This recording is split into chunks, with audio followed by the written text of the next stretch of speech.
Alright guys, welcome back to the channel and more on WWE 2K23, where today we have new updates on the changes to gameplay, including details on this year's pin system, plus we also have a full roundup of additional info, including newly confirmed superstars, legends and arenas. Before we get into that though, if you're enjoying all of this coverage, then please do consider subscribing, as there's a lot more to come between now and release. So let's start out with news that comes directly from the game's dev team, as WWE 2K23's creative director Lynell Jinks, associate producer Bryan Williams, and 2K Showcase lead designer Dino Zucconi recently spoke with Australian outlet Checkpoint Gaming, where they talked a lot about the changes fans will see before going on to provide further details on this year's gameplay. If you want to read the full interview, then I'll leave a link to the article in the video description, as like the previous video that I did covering their original interviews, this one too also makes for an interesting read. The interview starts out with WWE 2K23's creative director Lynell Jinks, who talks about how the team at Visual Concepts initially took over from Yuke's, where he openly and honestly says that while they thought they knew the road ahead of them, they actually had no idea. Speaking on 2K20, Jinks goes on to state that they weren't necessarily proud of the game that they shipped, but that ultimately it put their egos in check and drove them to be better. That also led to the bosses at Take-Two and Visual Concepts allowing the WWE Games team to take their time and make a game that the fans deserved, which is what led to the 2.5-year gap between 2K20 and 2K22. During that time, Jinks talks about how they laid the foundations for the future by rebuilding the engine for 2K22, and that time and those changes are what's now allowing them to create the tools that allows them to be as creative as they want to be, with Wargames being the first example. Speaking of Wargames, associate game producer Bryan Williams spoke about the task of creating this match before then going on to tease some of the things that players can expect. All the moving parts that match of this magnitude entails, it was the designers, the engineers, the artists, it was all hands on deck to make this gargantuan match with all of these moving pieces and parts and chaos.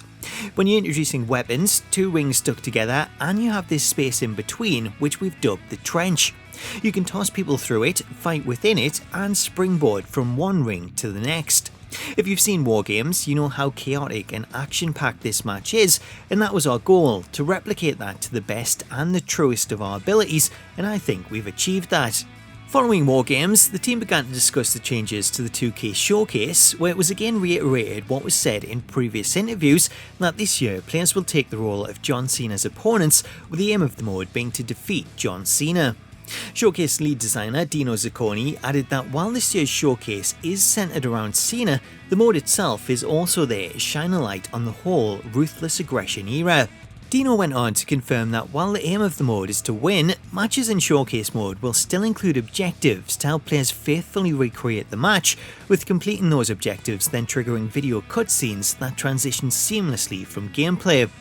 On the subject of video, speaking on John Cena's involvement, Dino revealed that the mode includes around 40 minutes of pre-match videos, which, taking into account that there's 14 matches, averages out around 3 minutes of video per match. Dino also revealed that the videos feature Cena speaking his own words rather than the videos being scripted, which he says leads to a lot of inside stuff that you probably wouldn't think you'd hear from John Cena. Moving on to gameplay, this is the area where the interview really shined, as it provided a lot more information on this year's changes, starting out with updates to stamina, which according to Bryan Williams features a much larger emphasis. Williams stated that while stamina was present in 2K22, it was more or less there to govern when you could or couldn't run. This year they've added to that, so that it's no longer just about running, but that your character will physically change over the course of the match. Bryan goes on to note that rather than display stamina with the use of a stamina meter, players will be able to tell by the visual expressions and the behaviours of the character, which he feels makes for a more authentic presentation. He also went on to reveal that they've added at least one new finisher situation, as this year players will be able to perform in-ring springboard moves as a finisher, with one example being Cody Rhodes' Cody Cutter. Also revealed was the addition of a new payback slot to help players fight back when they're in trouble, confirmation of taunting when holding a weapon, and the addition of female referees like the one shown in the trailer. One gameplay element that Bryan went into greater detail on was the updates to the pin mechanic, so I'll read you Bryan's quote and then I'll show you some examples of what it could mean.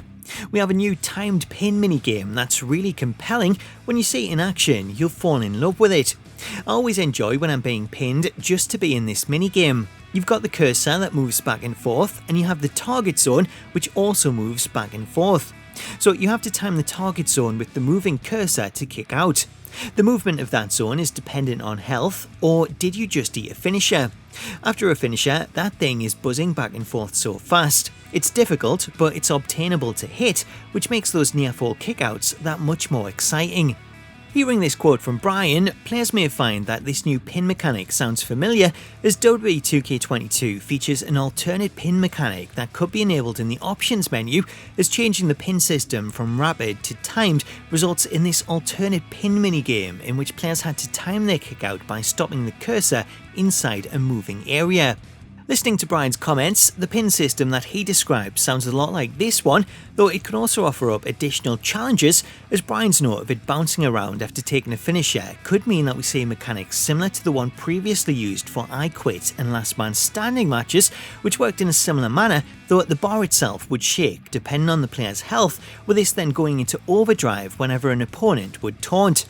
So that's the new details coming out of the developer interview with Checkpoint Gaming, but if you want to read the article in full, then I'll leave a link in the video description. Up next, we have a few new confirmations that I thought I'd compile together, as the information this year seems to be very scattered, as unless you check out the official website, the Xbox store, and like we've just seen at various interviews, then there's a lot of info that you can easily miss.